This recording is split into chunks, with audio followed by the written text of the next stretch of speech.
మనసు అనేది డైవర్షన్ వైపు వెళ్తుందన్నమాట. ఇప్పుడు థింక్ చేయట్లేదు. మా పిల్లలు ఇద్దరు దగ్గరలో ఉన్నారు. వాళ్ళు చెప్పారనమాట, ఇది నీకు మంచిది, నువ్వు వెళ్ళాలి అని చెప్పారు. అడ్వాన్స్ వీటి కూడా నేను ప్రయత్నిస్తాను అక్కడ వెళ్ళడానికి. చాలా మనసుకు అసలు నేనేనా అనే ఆలోచన వచ్చింది ఒక్కొక్కసారి. అది ఆ ఫీల్ నేను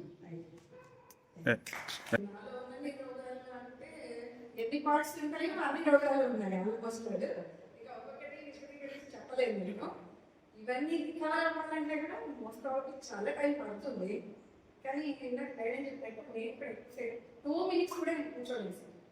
నేను ఎక్కువ పడుకుంటాను. అంటే ఇక ఏమంటారు, కదలకుండా కూర్చోండి అంటే కానీ ఇప్పుడే నాకు ఛాన్స్ ఉండదు. కంపల్సరిగా మారాల్సిందే. ఇప్పుడు దీనివల్ల నేను ఒక 50% బెనిఫిట్స్ ఉన్నాయని చెప్పగలను.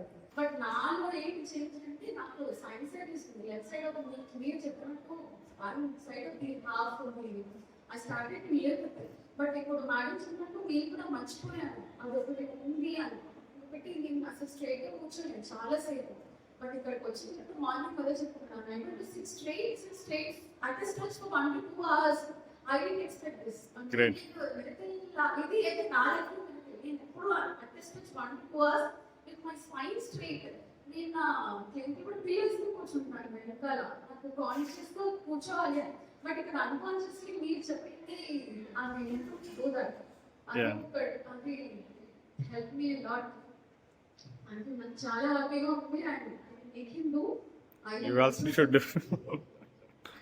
అది ఇంతమంది మీట్ అవ్వడం కూడా ఇంతమంది చేయడం కూడా I feel very happy. So 45 days continue చేస్తామమ్మా. నాకు ఈ ప్రోగ్రామ్కి రావడానికి మీ అందరినీ పరిచయం చేసుకోవడానికి చాలా హ్యాపీగా ఉంది. ఇంతమందిని ఇంతమందిని కలిసినాక ఇంకా ఏదైనా వాళ్ళు చెప్పినట్టు మళ్ళా నార్మల్స్ అవన్నీ నేర్చుకోవాలని ఇంకా ఆసక్తి ఉంది. అవన్నీ నేర్చుకొని దానికి నాకు యోగా చాలా సర్టిఫికేట్ వెళ్ళారు. కడపలో 4 చోట్ల పోయాను. కానీ ఒక థియరిటికల్గా ఉంటుంది కానీ ప్రాక్టికల్గా నాకు అనిపించినాను. ఇక్కడ మెడిటేషన్కి రమ్మని నా ఫ్రెండ్ ఒక బంధువు ఒక అబ్బాయి ఉన్నాడు. ఇక్కడ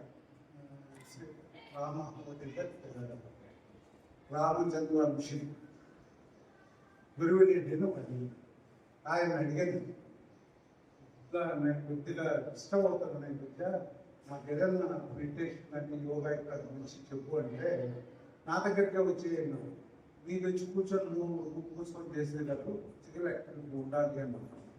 శ్రీనివాస్ గారి గురించి మాట్లాడించాను. మాట్లాడించిన తర్వాత వచ్చాను నేను. నాకు బ్రీతింగ్ ఎలా పడుకుంటే బయటికి రాదు, వదలలేదు. అందుకని నైట్ నిద్రపోయేటప్పుడు సైడ్కి పడుకోవాలి, ఎలా పడుకుంటే నోటి ద్వారా ఏడ శవాసనం కానీ మామూలుగా ఏదైతే నేను చేసినా బ్రీతింగ్ వదలలేదు. ఫస్ట్ ఇప్పుడు 3-4 రోజుల నుంచి అబ్జర్వ్ చేస్తున్నాను. బ్రీతింగ్ ఎంత ఫ్రీగా వెళ్ళిపోతుందంటే అంత ఫ్రీగా వెళ్ళిపోతుంది. అది ఏమన్నా ఆపరేషన్ చేయించాలనో లేకపోతే అనేసి అనుకుంటామండి. ఇంకా అవసరం ఎక్కువ. Thank you. నాకేంటి నిద్రలేదు 1 month నుంచి ఈ సైడ్ మొత్తం 4తో సహా వన్ సైడే ఉంటుంది. ఒక సైడ్ ఉంటుంది పెయిన్, తిమ్మిది అంతా వచ్చేస్తుంది వెనకాల చేతులు. నిద్ర లేకపోతే నీకు ప్రాబ్లమ్స్ తెలిసి కూడా నిద్ర రాదు. ఆటోమేటిక్గా రావాలనుకుంటే వెళ్ళిపోతుంది. అసలు రావట్లేదు. మార్నింగ్ వరకు వెళ్ళిన రోజు కూడా వేయగలలో 7:30 వరకు కూడా నిద్ర కోసం వెళ్తున్నాం మనం. అసలు రావట్లేదు. ఈ వారం రోజుల్లో నాకు ఇంకో ప్రాబ్లం హార్మోన్ ఇంబ్యాలెన్స్. దానివల్ల ఈ సైడ్ మొత్తం ఈ షోల్డర్ మొత్తం అంతా వేయడం. అది ఈ డాక్టర్ కూడా అన్ని వేసి హార్మోన్ ఇంబ్యాలెన్స్ ఏదైనా పెయిన్ వేసుకున్నాను కూడా. దానికి పెయిన్ వాడలేదు కానీ అనుభవిస్తాం. ఆ పెయిన్ ఏ పని చేసినా ఆ పెయిన్ మైండ్లో ఉంటుంది. అంటే ఏది కాన్సన్ట్రేటెడ్గా చేయలేకపోతున్నాం ఇంట్లో పని. ఈ 3 days స్టార్ట్ చేసిన ఫస్ట్ రోజు మొత్తం పెయిన్స్ లేకపోతే నీరసంగా ఉండింది. కానీ 2వ రోజు 3వ రోజు క్రమంగా నేను మర్చిపోయా. అసలు నాకు పెయిన్ ఉందని మర్చిపోయా. అది తగ్గిపోయింది, తగ్గుతూ ఉంది. 90% లేదు. నాకు ఎక్స్పీరియన్స్ అంటే నాకు ఎక్కువ స్ట్రెస్ ఉంది, ఒక చిన్న ప్రాబ్లం ఉంది. దాంట్లో నేను నిలబడలేకపోతున్నా. దగ్గర హాస్పిటల్ వెళ్ళి చూపించినా కూడా వాళ్ళు ఏమో చెప్పారంటే సర్జరీ కంపల్సరీ, ఇంకా వేరే ఒక మెడిసిన్ కూడా లేదన్నారు. ఏం చేయాలంటే నేను బాగా ఇబ్బంది పడుతూ ఉన్నా, ఆలోచిస్తున్నా. అంటే ఎవ్రీడే మెడిసిన్ వాడడం నాకు ఇష్టం ఉండదు, అందుకు లేదని కూడా అందుకు నేను చిన్న చిన్న హోమ్ రెమెడీస్ అలా చేసుకుంటాను. కానీ ఇక్కడికి వచ్చినాక నాకు అర్థమైందంటే పూర్తిగా నయమైందంటే చెప్పలేదు, కానీ కన్సిస్టెంట్గా ఇది చేయడం వల్ల మన దగ్గర రిజల్ట్ ఉండాలి అనే గట్టి నమ్మకం నాకు కలిగింది.